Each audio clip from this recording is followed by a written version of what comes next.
Hello. So today, I'd like to talk about instincts. How much do instincts have to do with your political perspective? I think a lot. I think it has almost everything to do with your political perspective. And namely, the instinct of agency, the instinct of efficacy is extremely atrophied in the egalitarian individual. Someone who believes in equality, someone who believes in the ideas of leftism, the ideas of egalitarianism, the socialist nanny state, those people who believe in that have a bad instinct for efficacy. They actually have the opposite instinct. They have an instinct for helplessness. They have an overly developed faculty to sense helplessness. They think they have a conception of helplessness that I think applies far too broadly. I'll give you an example. The bad instinct of a socialist or an egalitarian can be summed up, actually, I think, in this little story about a conversation I just had with my grandmother. I call her Mima. She's a Norwegian immigrant, and I don't know where she got these ideas from, but she is definitely an egalitarian. Maybe she got them just from feminine instincts, but the mindset, I'll tell you a quick story to sum it up. We were just about 10 minutes ago, before I left, having a discussion about freedom and about the future of European civilization and whether or not it's a good thing to let all of these migrants in, and whether or not something can be done about it. And she's of the opinion that nothing can be done.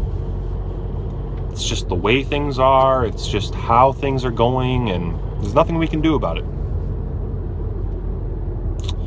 And I brought up an example to tell her that there have been people throughout all of history who have had that same perspective. Say before slavery in America was ended, there were many people who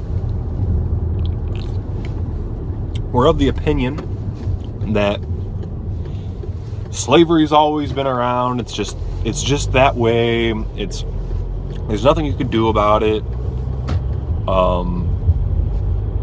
You just got to live with it. That's just the way things are. It's the way things are going. It's the way things have always been. So just go with it.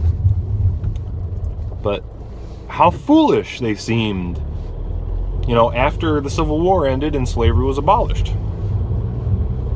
And I'm trying to explain this to her. I'm like, look, Mima, you're saying that this is just the way things are and it's the way things are going to be, but people have been saying that throughout all of history and they've been wrong.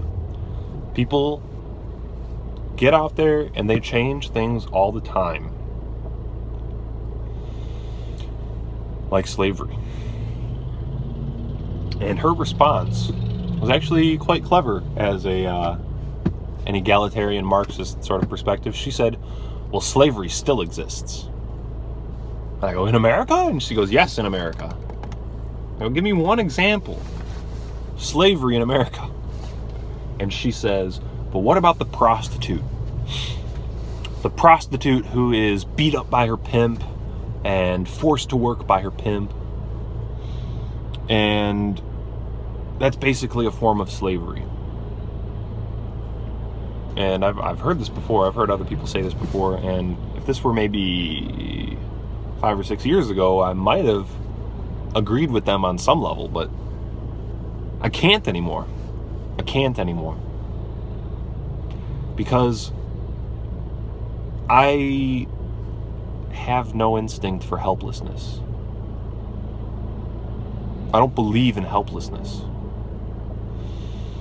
And people like my grandma they believe wholeheartedly in helplessness. They invent scenarios in their head, or they look at real life scenarios. Damn it. They look at real life scenarios, like the prostitute is beat up by their pimp, and they truly believe that that prostitute is helpless. They want to absolve them of responsibility. Actually, that might be a better... The way I put it in the beginning was efficacy, but I think responsibility might be a better way of putting it. I have an instinct for responsibility, for this notion that if something should get done, or if I want to get something done, then God fucking damn it, I'm gonna get it done. No question. No question. And if I don't succeed, then it was my fault. I'm not gonna blame other people.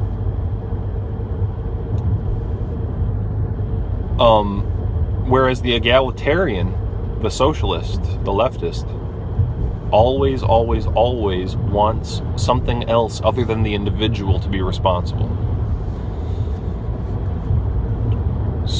And so that's the way I responded to my grandma when she said this, was like, are you kidding me? She could get a bus and leave town. Nobody's forcing her except for the pimp. Nobody's trying to force her to stay there. She could get up in the middle of the night when her pimp is asleep and leave, skip town. And every little counter argument that I presented, my grandma would come up with another one. So if I say she could leave in the middle of the night, take a bus out of town, never see the pimp again, my grandma says, but what if she has no money? How do you not have any money? How do you could panhandle on the street downtown for a good 5 or 6 hours and come up with $20 for a bus ticket. You know, so, but every time that I would bring up a point about avoiding the situation, leaving the situation, she just comes up with another excuse as to why that couldn't happen. And that is the egalitarian, that's the socialist instinct. The individual is not responsible, that there are circumstances beyond your control.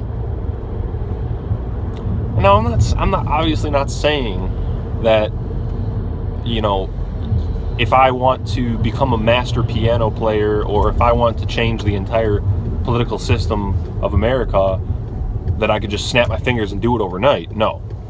But what I am saying is that you are responsible for effecting the change and striving to the utmost of your ability to accomplish the task that you have set before you.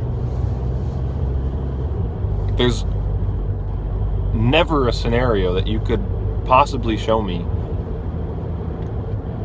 where I would say, yeah, I guess they were totally helpless. There's nothing they could have done differently. There's nothing that could have been done to change things. And that's what I want you guys, you viewers, to think about, is that no matter how big, no matter how difficult, no matter how challenging the task before you is, you're going to have to be responsible. You can't make excuses.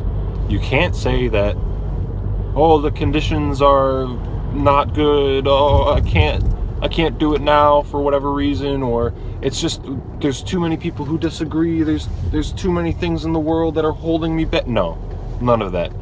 You're not held back. And if you are held back, you need to be strong enough to overcome those bonds.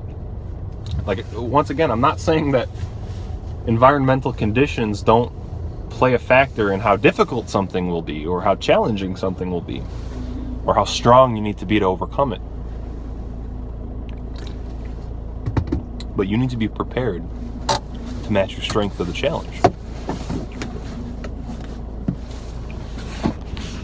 You need to lose your instinct for helplessness. I think that's enough for today. I'm here at work, so thank you for watching. Have a good one.